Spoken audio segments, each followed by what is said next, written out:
So what's going on guys, Kates here and welcome back to a brand new video. For today I will show you the best war gloves build in Albion online. So I will show you what abilities and armor you want to get.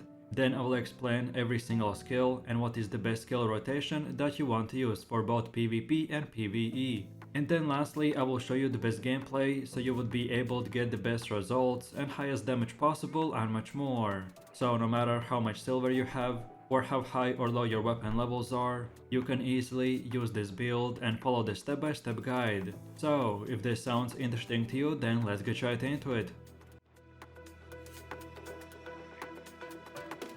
So then moving over to the quick build introduction, and for the weapon we are going to use the battle bracers. This build has insane amount of mobility skills that will give us bunch of crowd control buffs and very good damage if we use our skills in the correct order. And I will show you two similar setups, one for PvP and one for PvE. So no matter what type of activity you want to do, you will get the best performance out of your weapon. And then finally, you can use the setup starting with tier 4 equipment and pretty low levels in the Destiny board. So no matter what type of player you are, veteran or new, this build is definitely for you.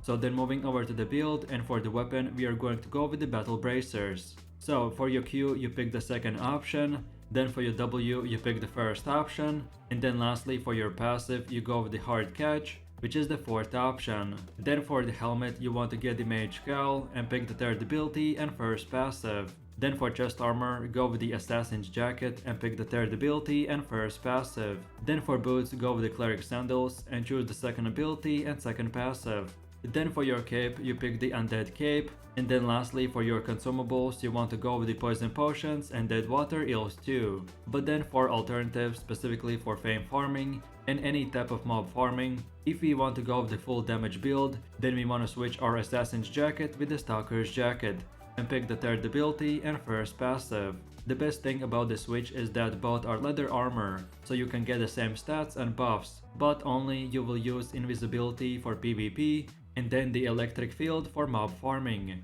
And then lastly, again, if we want to orientate more on PvE, then we want to switch our undead cape with the Tether cape. This is another pure damage cape that is amazing for PvE. And as I said in other videos, the best builds in my opinion are versatile, so you can get 100% performance no matter in what type of event you are participating. So that's why having multiple options and alternatives is the way to go.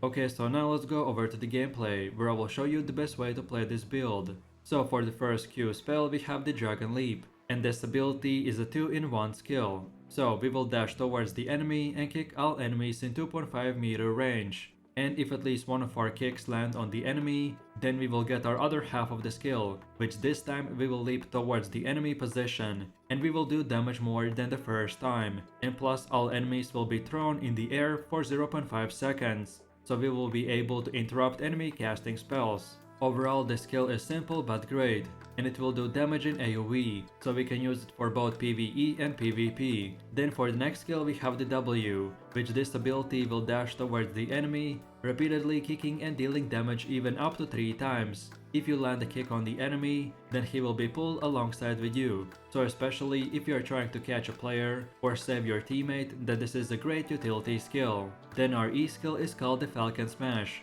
which will make our character float in the air and become immune to any effect. And if we press the skill again while in the air, then we will dive towards the enemy and deal massive amounts of damage in 6 meter range, depending on how close the enemy was standing from our first up in the air position. So simply put, we want to attack our enemy with one of our Q or W skills to get as close to the enemy as possible, and then we use our E skill twice, so we would be right on the enemy and do a lot of damage. And as you can tell, this E skill is not only good for damage, but you can as well use it for defense, because in this case, if you get overwhelmed by a lot of enemies, you can absorb a lot of damage and negative spells by going up in the air.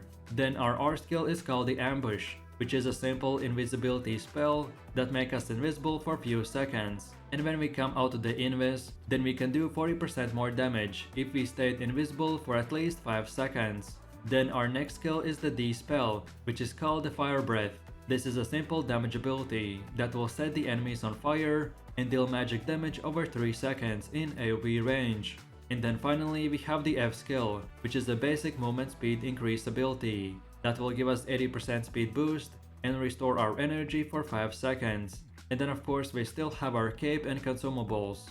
So we are using poison potions for extra throw damage. Then we are using the stew to increase our damage and cooldown reduction. And then of course we have the undead cape, which in PvP is amazing because if we get below 50% health, then we will become invisible. So if you never want to die or go down, then this is a great cape. But then if you don't care that much about versatility builds and PvP, but you only care about pure damage with no defensive skills, so a build that is mainly meant for farming monsters, then I would switch our cape to the Tetford cape, and this will give us that every 15 seconds when we auto attack the enemy, we will do lightning damage passively. And then finally, if we switch our assassin's jacket for the stalker's jacket, so now we will get the electric field, which when we press the skill, will activate this massive field that will last for 7 seconds and do a lot of damage in AoE range. And then on top of all of this, we will even have our cabbage soup in the inventory to use if we ever get in trouble. So what you want to do is, if you ever get chased or even run away on low health, then if you keep running and get out of combat, then you can switch to the soup and use it, and in few seconds your health will regen to full because of the 270% health regeneration buff. So this is a simple trick that we can use. But you do need to keep in mind that the soup is like any other food consumable, so it will overrun our stew because they don't stack. So I would recommend to only use it very rarely. So with all of this said, now let's move over to the rotation. And PvE and PvP basically work the same way. So then at the beginning of the fight we want to use our Dragon Leap twice. Then if the enemy is very close to us, then we use our E skill twice again. Like I said previously, the first E press will push us in the air, and then the second E press will make us smash to the ground and do damage. And then finally we can use our W and D skill, which are basic but amazing damage skills. And then from here we can use poison potions if the enemy is still alive, and then use the RNF skill depending on the fight, as long as you understand that invisibility and run skill can be used both offensively and defensively. So now let's see what we did in this rotation.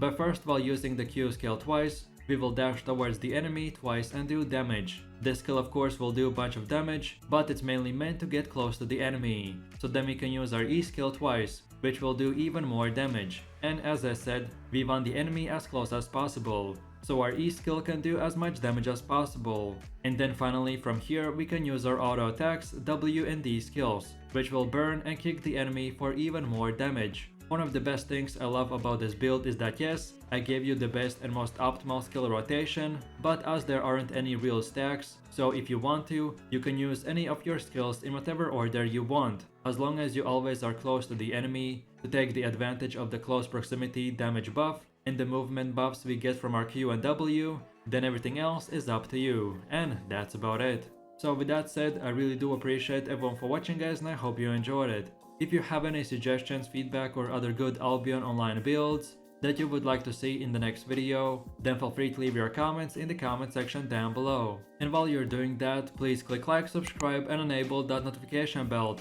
so this way you could support the channel and you will not miss any more amazing content. With all this said, you have an amazing day and I will see you in my next video, so take it easy, peace.